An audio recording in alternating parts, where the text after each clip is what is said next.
Olá a todos, sejam muito bem-vindos a mais um programa da TV Câmara Municipal de Nova Friburgo. Nós estamos no período de campanha eleitoral e no quadro Fique por Dentro de hoje, vamos falar sobre o processo legislativo brasileiro e conhecer um pouco mais sobre a história da primeira Câmara Municipal do Brasil.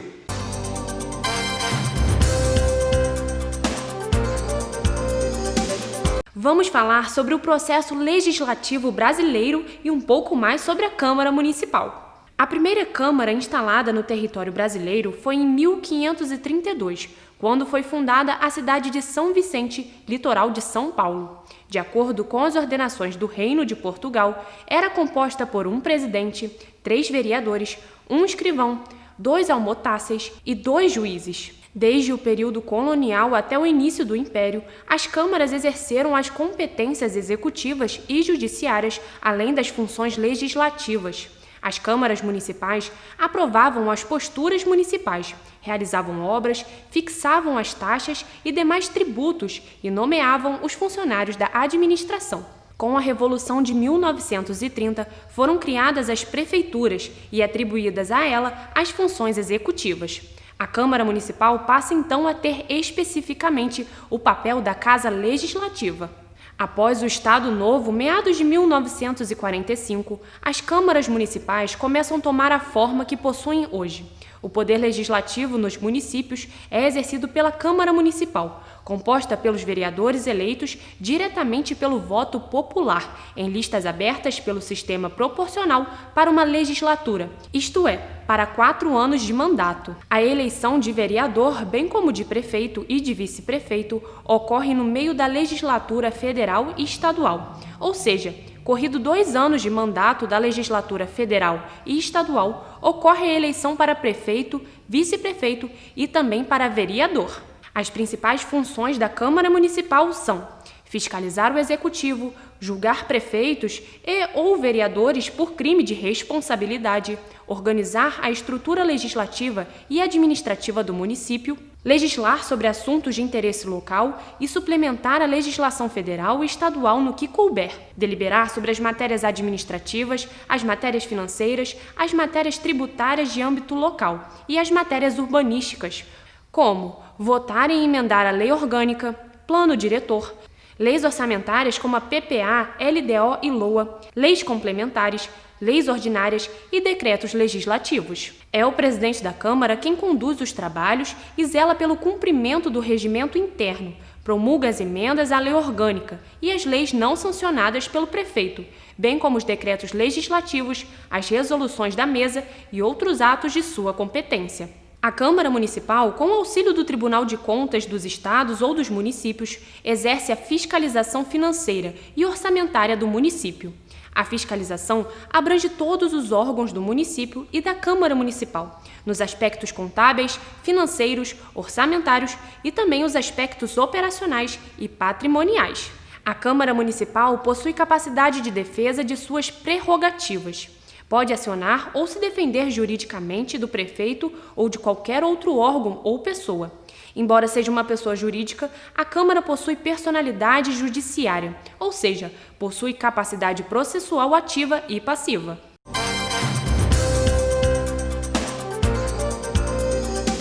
Essa semana, a representante do Legislativo na área da comunicação social, Fernanda Guimarães, vai falar sobre as matérias legislativas e o funcionamento da Câmara Municipal de Nova Friburgo. Confira!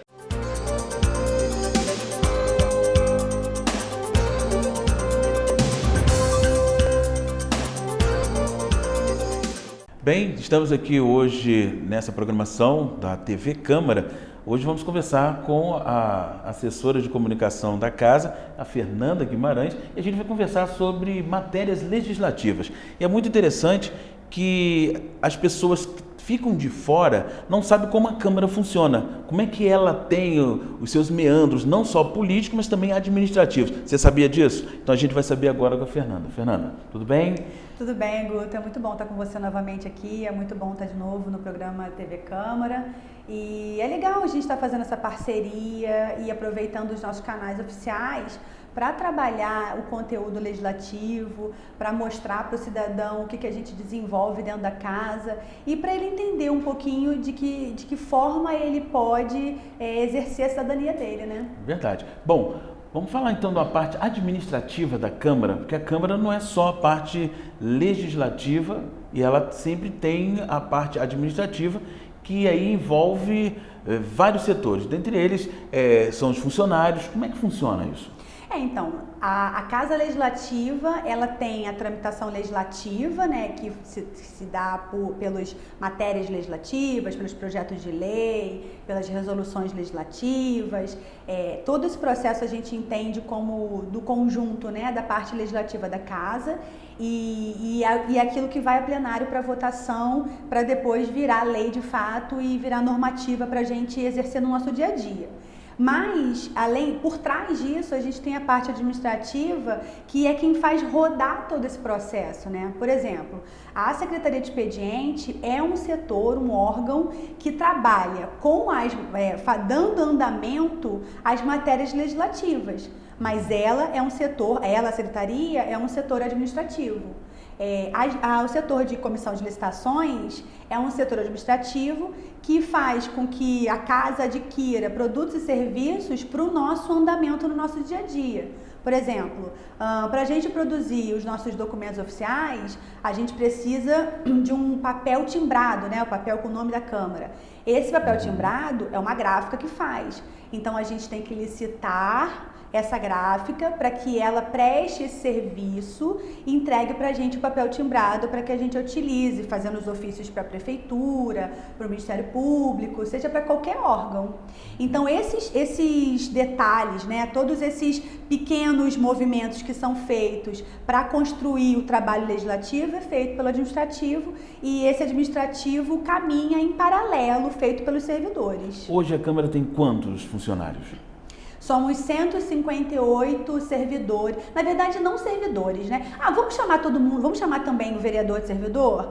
Nós somos 158 no total, sendo 113 ou 112 são comissionados, 25 são servidores efetivos e os demais, os 21, né, que faltam, são os nossos vereadores. No total somos 158. Os assessores também, nesse caso, eles fazem parte do corpo da Câmara.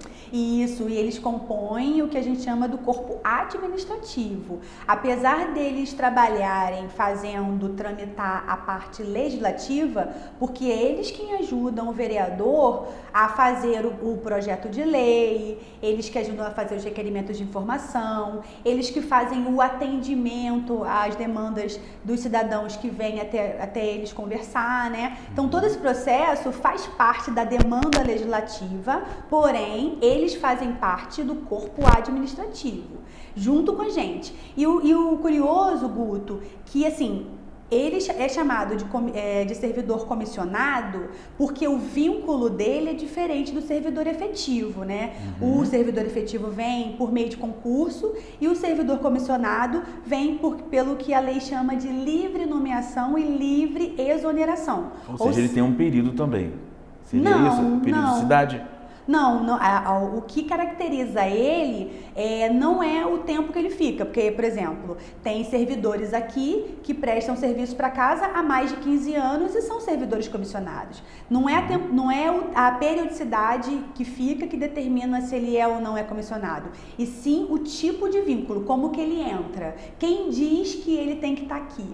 Quando é o concurso que diz que eu tenho que estar aqui, eu sou o servidor efetivo. Quando é aquele chefe que determina, que tem a prerrogativa de dizer se eu posso ou não estar naquele cargo, aí sim o cargo é comissionado.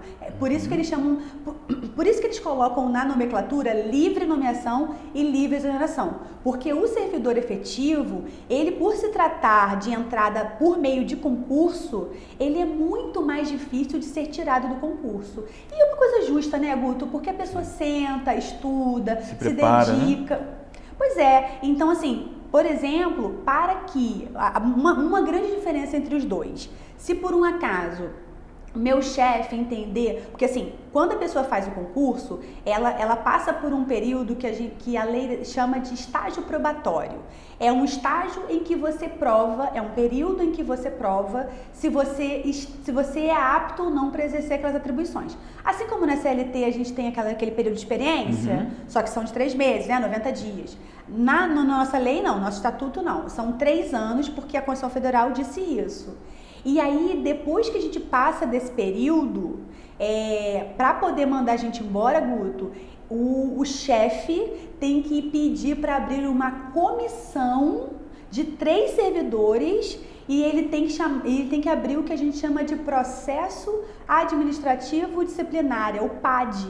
E ali essa comissão vai juntar documentos e vai ter que provar por A mais B que a pessoa não é apta e não pode fazer. Isso, não, e ali, Guto, não pode colocar paixão, nenhum tipo de paixão.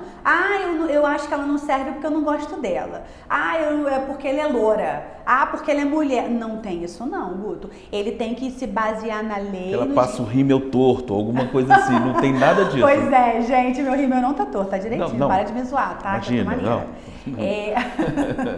Não, então, é isso. E esse processo, e uma coisa muito interessante dessa estabilidade, e assim, aí a gente passou dos 3 anos, veio a estabilidade. E aí as pessoas, assim, caiu no senso comum que as pessoas dizem assim, mas agora ele é estável, agora acabou, ele não trabalha mais, não precisa mais se justificar. Mentira. Mentira, porque assim, a lei... É claro que em cada esfera, municipal, estadual ou federal, tem que ter a sua própria lei. Mas a Constituição Federal determina que seja feita uma avaliação de desempenho. E essa avaliação, de acordo com a Constituição Federal, ela é anual. Então, todos os órgãos de todos os entes federativos, eles têm o direito de estabelecer essa avaliação e, em cima dessa avaliação, dizer se a pessoa tem condições ou não e se por um acaso ela passa no estágio probatório, mas ela não continua desempenhando um bom trabalho, essa avaliação pode tirar o cargo dele. Olha, bom, falando então desses comissionados, por que eles são comissionados? Ou seja, eu vou indicar você para isso, eu vou te comissionar. Por que eu posso fazer? Qual é a prerrogativa que eu tenho para isso? Então, geralmente a lei criou uma regra que é a de que esses cargos, eles são, em regra, de chefia e assessoramento, porque são cargos de confiança. A chefia precisa de pessoas de confiança para conduzir os trabalhos administrativos da casa. Se a gente parar para pensar, Guto, o presidente, ele não tem condições de olhar para todos os setores ao mesmo tempo. Mas ele precisa, por exemplo, na secretaria de expediente, de uma pessoa de confiança para dizer para ele qual é o projeto que vai interferir no nosso recesso, porque, por exemplo, a LDO, a LOA, a LDO é a Lei de Diretrizes Orçamentárias e a LOA é a Lei Orçamentária Anual, né? Que são basicamente fiscais, né? Elas impedem o nosso recesso. Elas têm prazo, até tal tempo ela tem que entrar. E aí o secretário de expediente também tem essa atribuição de alertar o presidente de que aquele material não chegou a tempo ou que alguma comissão está segurando a ponto de atrapalhar o recesso. Porque se ele foi estipulado, é porque ele tem que ser cumprido em lei, entendeu? Então, assim, esses pequenos detalhes, um processo às vezes complicado, que precisa de uma melhor análise, todo esse processo complicado é o secretário de expediente que vai fazer com o presidente. Se ele não for de confiança, pode de repente atrasar, perder um prazo e aí complica mais ainda. E tem atribuições administrativas da casa que geram responsabilizações seríssimas para o presidente. Porque, não sei se todo mundo sabe, mas tudo que chega na casa, tudo, Guto, lembrete, convite, ofício, qualquer coisa que você imaginar que vem endereçado à Câmara, até para os servidores. Se vier, sei lá, se o Tribunal de Contas, se o Ministério Público, tudo. Controladoria Geral da União, até para notificar o servidor, não chega na pessoa do servidor, chega na pessoa do presidente.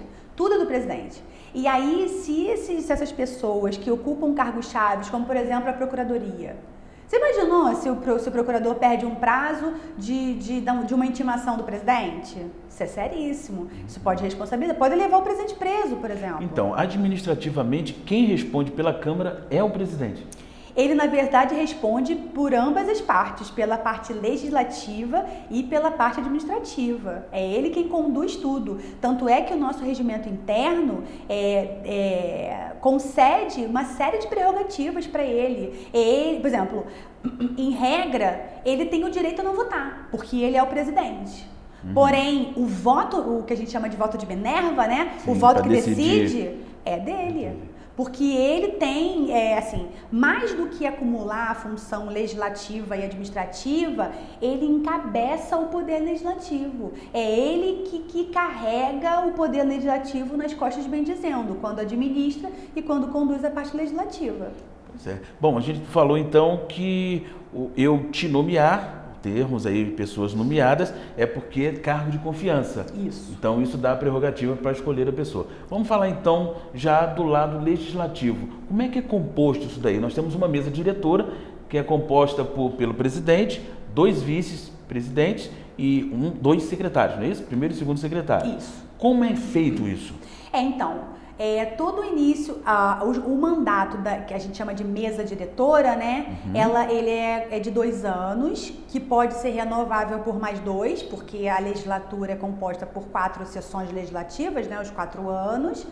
E aí toda primeira ou terceira, né, sessão do ano, os vereadores se reúnem e eles votam entre si quem serão. O regimento determina que pode ser feito de 2 formas, de forma individual, ou seja, os cargo 21, a cargo, os 21 votando em cada cargo, ou por chapa, em que eles já compõem as 5 vagas, e aí você vota na chapa 1, chapa 2, chapa 3 e assim por diante. Mas geralmente tudo isso é feito no primeiro dia do ano. Por exemplo, agora em 2021 a gente vai trocar de legislatura, né? Vai ser a nossa 19ª legislatura.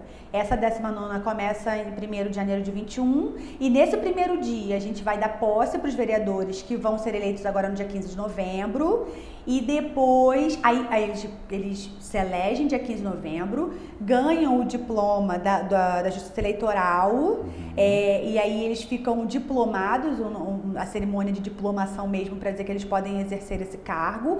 Aí dia 1º de janeiro vem todo mundo para cá, pode vir todos os cidadãos. Esse ano eu não sei por causa da questão da pandemia, né? Eu acho que a presidência ainda vai determinar algumas regras com relação a isso, mas em regra, todo mundo pode assistir, é aberto, porque na verdade, Guto, tudo no plenário é aberto. A gente não está fazendo agora por causa da pandemia, mas tudo é aberto porque aqui é a Casa do Povo. E aí abre para todo mundo, aí a gente dá posse aos 21 membros do parlamento, aí depois disso, aí vai ter alguém que vai presidir a sessão, que geralmente, quando o presidente antigo se reelege, fica o presidente antigo, por uma questão de experiência. Quando não, escolhe-se o mais idoso dentre os que mais têm maior número de legislatura, exatamente.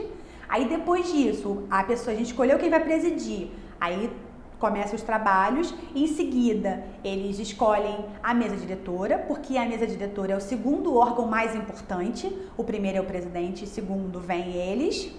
Depois disso, eles escolhem os membros das comissões. Por quê? Porque no dia 2 de fevereiro, quando começar de fato os trabalhos legislativos, porque o administrativo não para, a não ser que ele dê recesso. Mas os legislativos começam dia 2 de fevereiro.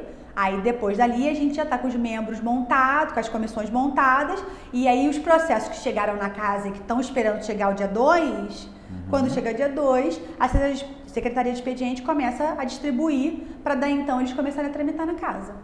Interessante. Agora, são escolhidas as comissões, quantas comissões nós temos? Comissões permanentes, a gente chama? Isso, na verdade a gente tem tipos de comissões, a gente tem as comissões permanentes e a gente tem as comissões temporárias. E aí, por uma questão de nomenclatura mesmo, a gente entende que permanente é aquela que subsiste ao longo do tempo, né? Que fica perdurando independente de legislatura e tudo. E as temporárias não, ela tem um prazo determinado para acontecer. Elas têm início, meio e fim. Essas permanentes, hoje são 21 na casa, e aí são 6 que têm 5 membros, que são as 6... não vou chamar de mais importantes, mas vou dizer que são... Mas é que fazem a engrenagem funcionar, não é? Isso. É que, na verdade, essas comissões, elas trabalham ou com matérias muito complicadas, ou elas trabalham muito, porque todos os processos necessariamente têm que passar por eles. Aí você precisa de mais membros para poder dividir os trabalhos e ajudar no andamento dos trabalhos, né?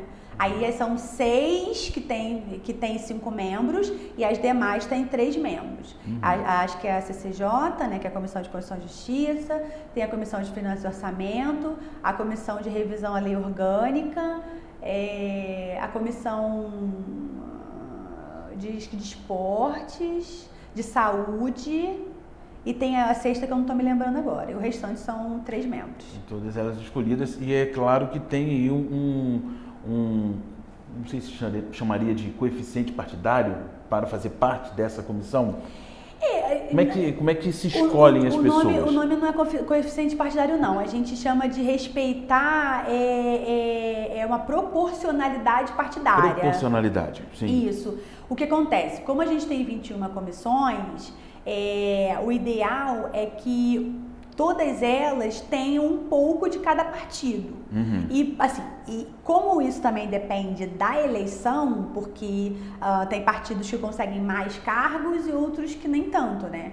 Então, na verdade, depende disso. A gente tem que ver qual é o número de membros de cada partido e distribuir nas comissões. Por exemplo, a gente não pode pegar uma comissão de finanças e orçamento e colocar todo mundo de um único partido. Por quê? Porque o Partido Guto, ele nasce com a ideia de trazer ideologias. O Partido dos Trabalhadores tem a sua ideologia, o PDT tem a sua ideologia, o PSDB, PMDB, agora mudou, né? Agora é MDB, mudou tudo, PSB, agora as letrinhas são todas diferentes. Mas enfim, cada um tem sua ideologia, tem sua bandeira, tem seus objetivos de políticos. Então a ideia é que a gente divida essas ideologias de forma a atender todas as demandas. A ideia é essa. Que essas ideologias sejam divididas, porém no comum, que é dentro de uma comissão trabalhando isso, em prol da população. É isso, Guto, que a gente tinha que disseminar demais na cabeça das pessoas, que assim, a gente tinha que trabalhar em prol do coletivo, de todos nós. Porque o regime democrático, ele foi criado com a ideia de cooperação, de engrenagem mesmo. Porque quando Montesquieu, lá em 1700, que era um filósofo francês, que ele criou esse sistema de tripartite, né, que é a separação dos poderes, que ele criou o legislativo, executivo e judiciário, ele criou com essa ideia. É claro que essa ideia vem lá da Revolução Francesa, de 1780 e pouco, e claro que cada um foi adaptando o regime democrático para cada local, né? Mas no nosso caso a gente fez as nossas adaptações, mas a gente pegou a ideia central de liberdade, de igualdade, de fraternidade. Então a ideia é que o legislativo olhe para o executivo, que o executivo olhe para o judiciário, que o judiciário olhe para o legislativo e que todos eles trabalhem em coesão. E a ideia da fiscalização, né, que é o que eles chamam de sistemas de freio e contrapesos, o sistema de freio e contrapesos é o quê? É todo mundo tendo a possibilidade de fazer o que precisa fazer, porém o outro pode dar uma freada quando tiver exagerando, usurpando da competência, quando estiver desencabeçando a parada, quando você olha que você vê, tá fazendo um negócio esquisito. Não, então peraí, vem cá, entendeu? A ideia deles trabalharem simultaneamente, harmonicamente, é justamente essa. Só que assim, é isso que a gente tem que olhar, né? Olhar os trabalhos com fiscalização e nesse sentido, o cidadão tem uma total corresponsabilização, porque ele também que junto vai fiscalizar quando o Ministério Público não funcionar, quando o Judiciário não funcionar, quando o Legislativo não funcionar, ele tem que bater aqui e dizer, moça, você não está fazendo sua parte, e eu coloquei você aqui para isso, então, por favor, volte lá onde você tem que fazer e faça o que você tem que fazer. É um trabalho direito, né? Porque assim, Guto, se você parar para pensar, o nosso sistema é chamado de democracia representativa. E aí eu estou falando de representação, de alguém falando por mim. Nós somos 200 milhões. Lugar nenhum no mundo conseguiria organizar, administrar um ambiente em que 200 milhões de pessoas falassem. São 200 milhões de interesses. Todo mundo pedindo a palavra, imagina. Todo mundo pedindo a palavra, eu quero falar, nem já era. E é por isso que a Constituição determina o número de membros dentro do parlamento por município.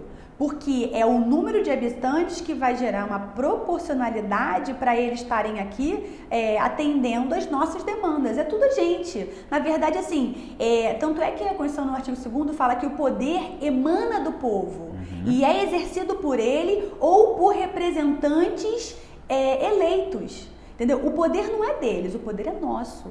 Eu que pego uma cartinha, quando vou lá no dia 15 de novembro e voto nele, eu dou um papelzinho, a procuraçãozinha dizendo, agora você está falando em meu nome, então, por favor, preste atenção no que você está fazendo. Aí o cara vem aqui durante 4 anos e fala em meu nome. Quando alguém vota a favor de alguém, a favor de uma lei, contra uma lei, sou eu, cidadão friburguense, que estou dizendo não concordo. Quando eu voto em um vereador e esse vereador diz que não, sou eu dizendo não, porque eu concordei com as ideias dele. Eu o elegi como meu representante. Então é essa responsabilidade cívica que a gente tem que ter quando a gente for dia 15 para as urnas. Tá. Bom, a gente está falando sobre essa situação da Câmara, tem a mesa diretora e falamos das comissões. Mas antes de entrar nas comissões, eu gostaria que a gente lembrasse, para você que está assistindo, que a gente está comentando justamente o funcionamento da Câmara Municipal. O que fazem os vereadores? O que eles estão fazendo aqui? Porque eles estão, como você falou agora, representatividade. Aí eu caio na seguinte pergunta e trago ela para você. 21 vereadoras. 21 vereadores. Pode ser menos? Deve ser mais? Como é que é isso? A Constituição Federal, né, e aqui a gente vai lembrar que a Constituição Federal é a lei que rege todo o país e que a gente chama de lei maior, carta magna, porque é ela quem diz todos os nossos regramentos. Ninguém pode ser mais que ela. Ela é a primeira e única e ninguém nunca pode contrariá-la. Por isso que as pessoas falam, essa lei é inconstitucional. É porque a lei não é constitucional, porque a Constituição é que determina tudo. E ela no artigo 29, se não me engano, 29-A, ela diz, ela dá os regramentos, dá os comandos que determinam quantos vereadores terão em cada município. E aí ela trabalha com a ideia de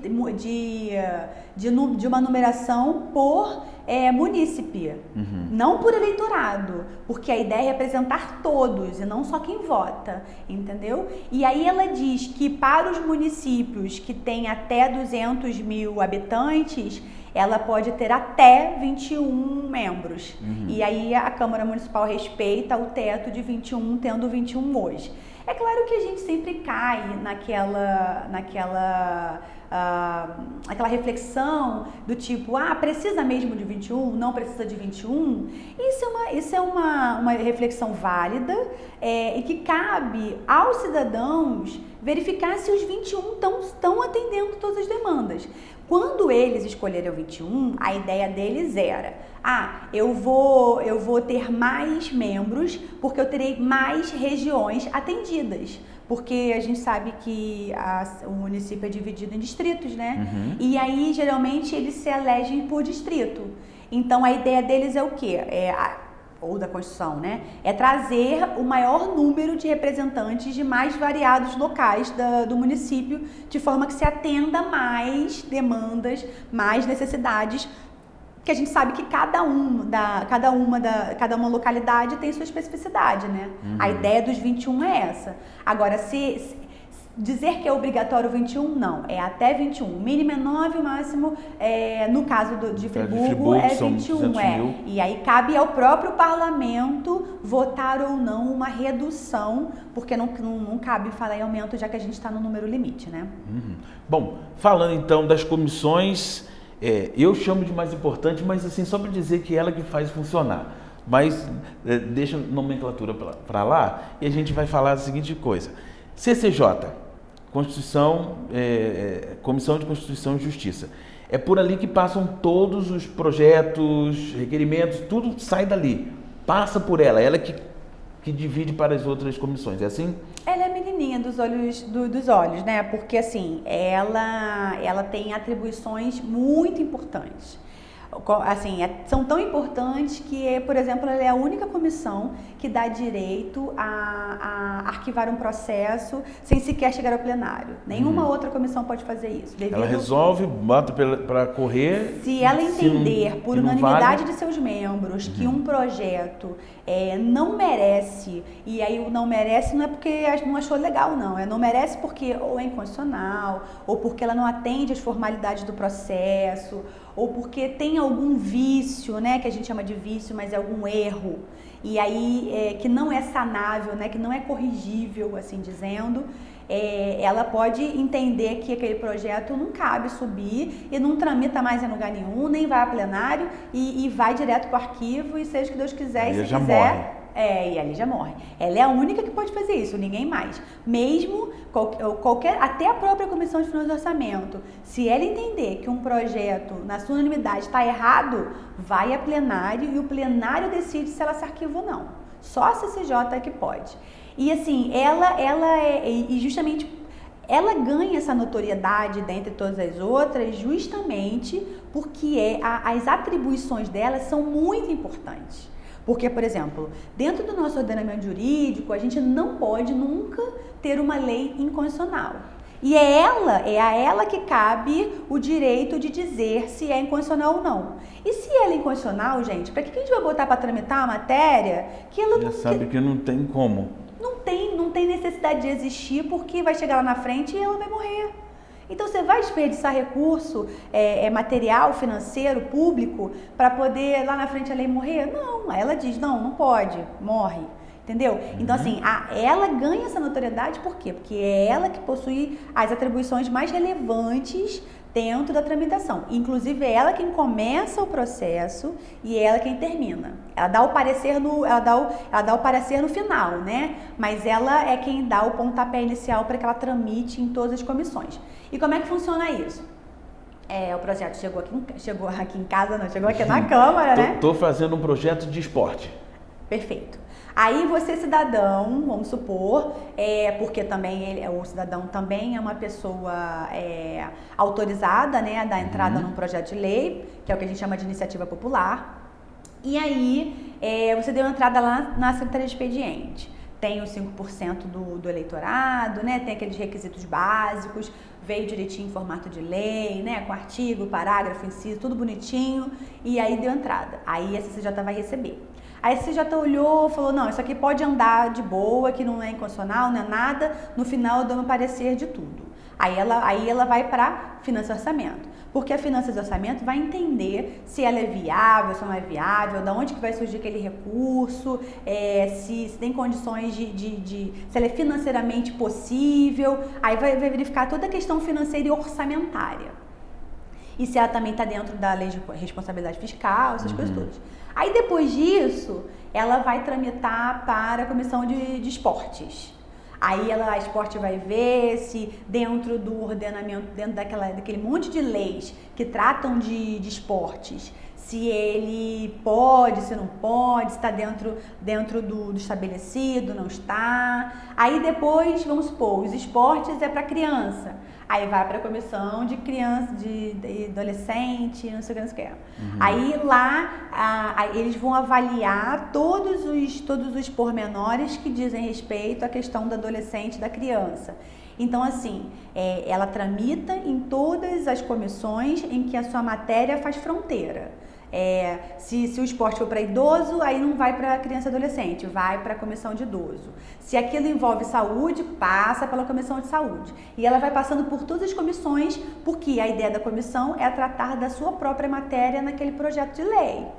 Aí tramitou em tudo. Aí volta para a CCJ, que é a Comissão de Constituição e Justiça.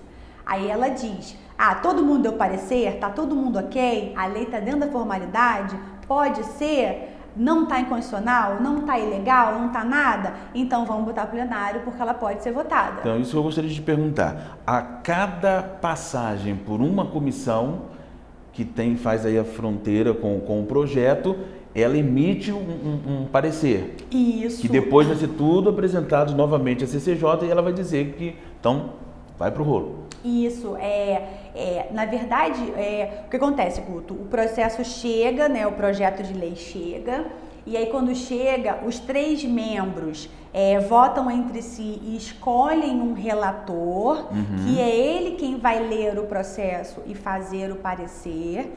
Aí esse parecer que o relator fez é votado entre os membros e aí passa para a comissão seguinte. A outra comissão escolhe quem reúne-se entre si, porque é um órgão colegiado, não pode ser feito por decisão de apenas um membro. Aí escolhe quem é o relator lê o processo, pede auxílio, inclusive, do jurídico, se for necessário. E eu acho que no caso da Comissão de Finanças e Orçamento e da CCJ, eles têm um jurídico próprio deles, já para auxiliar o tempo todo, porque tramitam muitas matérias e a questão da legislação é muito importante. E aí, assim, eles vão fazendo isso, escolhendo o relator lê, faz o parecer, os membros votam e vai para o outro.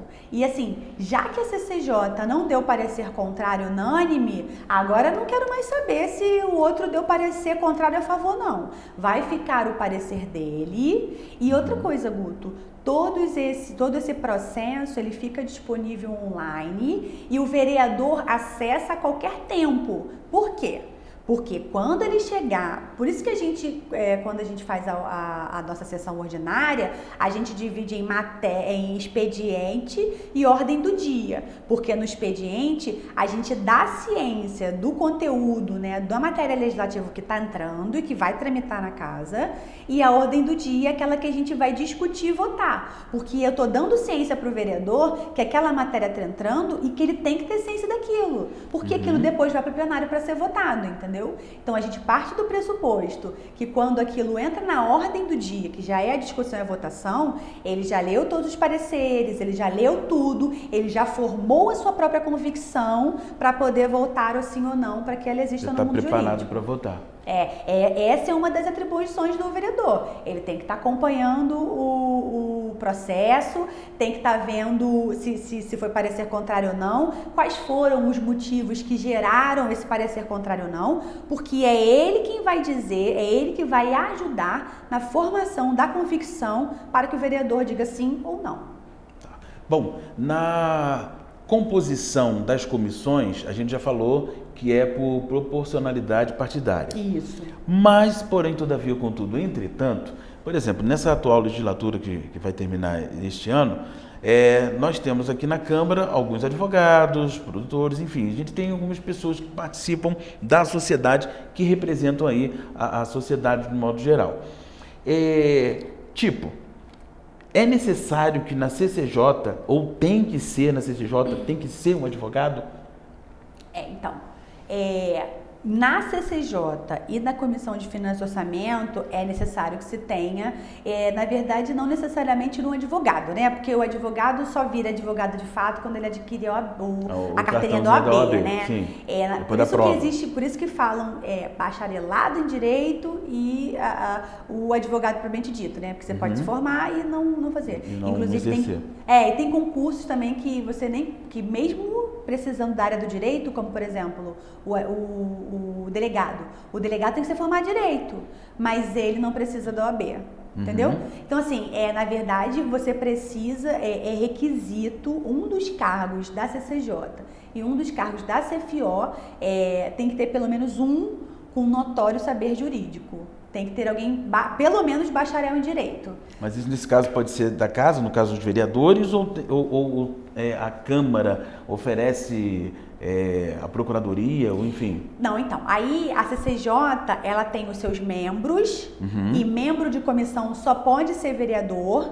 Essa é prerrogativa do vereador, entendeu? Até porque o trabalho é esse, participar da tramitação, né, do andamento das leis para poder votar. E existe uma comissão de assessoramento. Aí essa galera do assessoramento que ajuda... Tem que ser, pelo menos, tem que ter. Isso, mas aí não são os vereadores. Aí são pessoas que são comissionadas. E aí, Guto, essas pessoas, elas são comissionadas porque quando da criação desses cargos, ele foi desenhado desse jeito. E nesse caso dessa atribuição, não necessariamente precisa ser comissionado, pode ser também concursado, porque ali não existe necessariamente uma função de confiança. Ali só precisa de um notório saber jurídico para que não faça M na hora de passar o parecer. Né? Tá, mas o vereador também tendo algumas atribuições, isso ajuda muito. Porque, exemplo, eu sou professor, você é economista. Tá. Então, nós somos vereadores, pode me indicar para a Comissão de Educação, assim como te indicar para a Comissão, a CFO. Então. É mais ou menos nesse sentido, entende? Isso, não, mas na verdade hoje na Câmara de Friburgo acontece isso. Não existe uma regra e na verdade... Depende muito da eleição também, né? Você tem aqui os vereadores, advogados, enfim... Aí você pode colocar e direcioná-los Tudo começa da eleição, Guto, porque o meu ponto de partida é quem é o meu staff, quem é que veio para compor a Câmara, entendeu? E aí é claro que a Câmara Municipal de Friburgo tem esse pensamento. Isso não é uma regra, isso não é uma obrigação, porque na verdade o funcionamento de toda e qualquer Câmara é prerrogativa da sua própria Câmara. Lembra que quando houve aquela história do TAC, aí viraram e falaram assim, mas também o Ministério Público quis dizer qual era o número de vereadores que a gente tinha que ter? Aí deu uma briga danada, aí a Procuradoria virou e falou, olha só, discutir o número de membros do Parlamento é atribuição, aliás, é prerrogativa do próprio Parlamento. O Ministério Público não poderia nem colocar em discussão qualquer tipo de acordo que viesse a diminuir o parlamento, porque isso é livre conversão do parlamento. O parlamento é que tem que decidir quanto é que tem, entendeu? E ali não tem discussão. Tirou dessa matéria própria da Câmara, aí tem que estar em lei para a gente fazer funcionar. E como essa tramitação, ela é nossa. Como ela vai funcionar é nossa. Toda Câmara do Brasil inteiro, as mais de 513 câmaras que tem pelo Brasil, todas elas têm seu próprio regimento interno. Por quê? É claro que existe uma base comum para todas elas, porque a Constituição Federal e a Lei Orgânica, existem preceitos e comandos que eles são comuns, que já vêm de cima para baixo, e aí você não pode respeitar. Mas dizer quanto tempo que vai ficar em cada comissão, quantos membros tem em cada comissão, isso é da própria Câmara. E aí ela diz quanto que ela quer, se ela quiser botar 10 membros, ela coloca, o problema é dela. Isso aí é ela que vai fazer. Agora, no nosso caso, o que a gente entende? A gente entende que, como somos 21 comissões e somos 21 vereadores, automaticamente tem que repetir gente, né? E aí, assim, é claro que o vereador vai acumular 2, 3, 5, talvez. E aí vai depender de como fica aí a organização, né? Mas a gente dá preferência para que os presidentes, que são os cabeças da coisa, sejam os especializados na área. A ideia é essa. Bem interessante. Bom, Fernanda, como é que é essa situação, por exemplo, da própria CCJ, que passa para todo mundo, tudo vai, e ali os membros vão apoiar o projeto então sobe para o plenário. Só que lá no plenário, aquele vereador que faz parte da CCJ, ele vota contrário ao projeto. Porque isso não entra na cabeça. Vamos não entra. Porque se foi a favor, por que vai ser contra? Ou até ao contrário, se lá foi contra, ou e aqui vira a favor. Explica isso pra gente. Então, aproveitando o slogan também de uma emissora e que em 5 minutos na Câmara tudo pode mudar, né? Mentira. Não, brincadeira. Não, o que acontece? O vereador, ele tem o direito de formar a sua convicção sobre qualquer coisa. E assim, ele é formado pelo conjunto de suas experiências, suas ideias e ideologias partidárias sobre aquele tema. No entanto, o processo vai tramitar, vai andar perante as outras comissões e vai receber outros pareceres, outros pontos de vista e pode ser que tenha outras situações que interfiram no processo ao longo do caminhar depois que já passou pela mão dele. Então, assim, você tem uma série de possibilidades que geram uma revisão daquela ideia que ele tinha, né? E aí, no final, ele pode entender que não cabe mais aquele pensamento, porque a ideia que fulano colocou no parecer, ou aquele imprevisto que houve, foi muito maior a ponto de mudar a decisão dele. E aí ele entende que não cabe mais e vota negativo. E como esse processo anda fora da vista das pessoas, né, porque o que é televisionado e o que é mostrado é a própria sessão ordinária, pode acontecer de as pessoas não entenderem como você também não entende. Mas, na verdade, é o processo caminhando e todo mundo formando opiniões com base em outras opiniões, em outras situações, que acaba gerando uma mudança de opinião. É normal isso. Bom, a gente falou das comissões permanentes e tem as periódicas. Temporárias. Periódica, temporária tem a ver com isso daí. Quais comissões são essas? Então, a gente tem comissões que são formadas com temas específicos, né? E assim, a mais famosa é a CPI, né? A Comissão Parlamentar de Inquérito. É ela quem faz a fiscalização, mas ela funciona como se fosse um delegado mesmo, uma polícia mesmo, fazendo investigações. Ela produz provas, ela tem o direito de ir aos órgãos públicos e requerer, né, requisitar documentos para produzir provas, para verificar se aquele fato que ela apura é verdadeiro ou não. Porque o regimento, e na verdade a Constituição Federal determina que a Comissão Parlamentar de Inquérito, ela seja por tempo determinado, ela tem um prazo de 60 dias e ela pode ser prorrogado. Aí se for prorrogado, a própria comissão pede a prorrogação para o plenário da casa, que é o órgão soberano. Ninguém prevalece, nem o presidente prevalece sobre o plenário, porque o plenário é o povo todo junto, votando junto.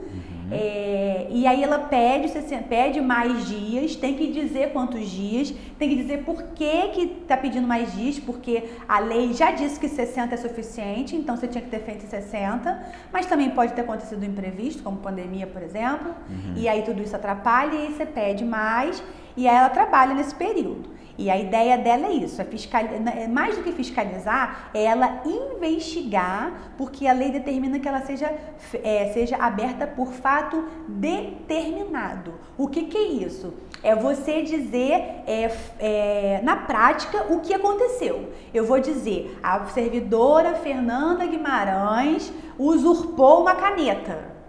Então, eu vou colher provas para verificar se ela usurpou a caneta. Aí, se ela usurpou o grampeador, o problema é seu que a CPI não é para grampeador, é para caneta. Você falou caneta, você não falou grampeador. Não adianta querer jogar no meio grampeador, outra coisa. Por que não tá. isso, Guto, que é o fato determinado, caneta. Exatamente. E aí pode parecer preciosismo e dizer assim, isso aí é para dizer que nego que acha outra coisa. Não. Você abre outra, gente. Porque acontece, Guto, o que a lei tentou estabelecer com essa regra é a disseminação, a profusão de investigações. Porque assim, é claro que você puxa um fio de uma meada, sai um negocinho ali diferente do que você estava procurando. Mas assim, você não pode ficar a vida inteira procurando coisa em tudo que é lugar, gente. Porque isso é recurso público, isso é tempo, isso é agente público, isso é dinheiro, isso é papel, isso é tempo. Tudo isso é recurso que é público, entendeu? Que é de todo mundo. Você está tirando o servidor dali para poder fazer uma coisa que ele poderia estar fazendo outra e rendendo muito mais. Você não pode botar o cara a vida inteira ali. Entendeu? Então a ideia do fato determinado não é você fechar os olhos para aquilo que está acontecendo diferente do que você está investigando. É para você ter foco, é você saber para onde você vai, o tempo que você precisa e se não der certo, aí você encerra e essa comissão tem um parecer. Esse parecer, ele é feito por resolução legislativa, visto o caráter importante da coisa, que é aquela lei que a gente conversou outro dia na rádio, que na verdade não é lei, ela é um documento próprio do legislativo que tem força de lei, entendeu? E aí faz por resolução legislativa, e aí ele diz, no parecer do relator, ele diz se existiu ou não realmente aquele problema que ele apontou, que não necessariamente pode ser fraude, pode ser outra coisa. E aí, quando ele aponta, aí juntou o documento e viu que tem mesmo, aí ele faz o quê? Ele manda para o Ministério Público, porque a gente não pode fazer nada. Aí o Ministério Público... Então, junta as provas, prepara tudo bonitinho... Isso, aí ele faz Público. o que a gente chama de denúncia, aí ele vai lá no Ministério Público e denuncia. Por quê? Olha, porque a Constituição Federal colocou todo mundo enquadrados, né? A gente tem quadradinhos e a gente tem que respeitar eles. Eu não posso sair do meu, você não pode sair do seu. E a mesma coisa, quem trata que a gente chama de curadoria, né? Que é quem trata de cuidar, de zelar pelo direito público, deixa eu trocar meu termo, pelo direito coletivo, pelo direito de todos, é o Ministério Público, entendeu? Só que o Ministério Público não faz parte do Judiciário. Ele é um órgão de função essencial à Justiça. Ele auxilia a Justiça, entendeu? Então, o que ele vai fazer? Ele recebe essa denúncia, aí ele verifica se tem ou não a materialidade, né? Se tem realmente indícios e fundamentos fortes para mover um processo. E aí, se por um acaso, dependendo do tipo de problema, ele promove o que a gente chama de ACP, né? Que é uma ação civil pública, que aí entra ele é o proponente primeiro, né, da coisa. O cidadão também pode, mas a prerrogativa é dele.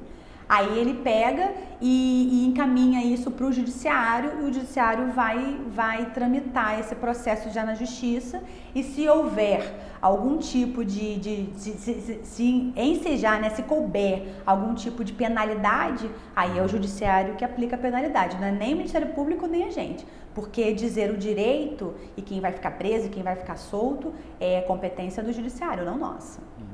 Bom, para a gente terminar,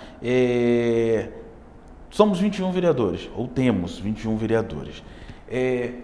Para se abrir uma sessão ordinária, tem que ter maioria? Como é que é essa questão do quórum? O que é maioria simples, o que é maioria absoluta?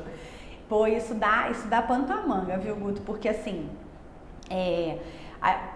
as pessoas não conhecem muito dos nossos regulamentos, né? Mas para a gente começar, para a gente abrir uma sessão ordinária pública, né? A gente precisa de pelo menos 7 membros para o presidente abrir a sessão dizendo pra gente, olha, sobre a proteção de Deus, declara abertos os trabalhos. Para isso, só para isso, para abrir os trabalhos, ele precisa de 7 dos 21, que é um terço. Isso. Porém, se ele quiser votar projetos, até a ata, que a ata também é votada, né? A ata da sessão anterior. Se ele quiser votar projetos simples, que a gente chama de lei ordinária, a resolução legislativa também precisa de maioria simples, todos os projetos que precisam de maioria simples, ele precisa de 11 membros. E aí ele só vota aquilo que for o quórum de maioria simples, que é a maioria dos presentes na sessão. Agora, e aí, Guto, ele precisa de 11 para colocar em votação, mas se ele tiver 6, ele já passa o projeto, que é a maioria dos 11, né? Sim. Agora, se o projeto for uma lei complementar, se for um projeto que exija 2/3, por exemplo, como a rejeição do parecer do TCE, que exige 2/3, que a gente chama de maioria qualificada. Se precisar ou de maioria qualificada ou de maioria absoluta, que é a metade do todo, dos 21, aí não passa, 11 não passa. Tem que ter pelo menos 14. Muito bem. Bom, eu creio que no programa de hoje deu pra gente esclarecer bastante coisa, né? Para quem gosta, né? Aquele não é? Famoso, né? Mas para a próxima semana a gente pode dar uma continuada nisso aí, não pode? Pode, a gente Já pode. falando do material principal que faz com que a Câmara funcione, a Câmara do lado legislativo, funcione, que são os projetos, os requerimentos e as indicações. A gente pode falar da sobre isso. diferença entre eles. Então. Pode falar daquele sistema também de votação, né, da questão do Congresso, mas Então, pode muita coisa. podemos falar sobre isso, não podemos? Pode sim. Então tá certo, então. Obrigado pela sua participação. Eu que agradeço, Guto, você nos abrilhantar no nosso programa TV Câmara. Fiquei muito feliz. Certo, viu? então.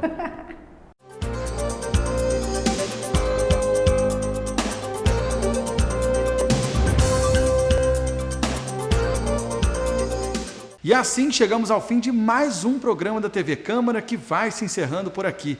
A você aí de casa, meu muito obrigado pela sua audiência, a sua companhia e o seu carinho.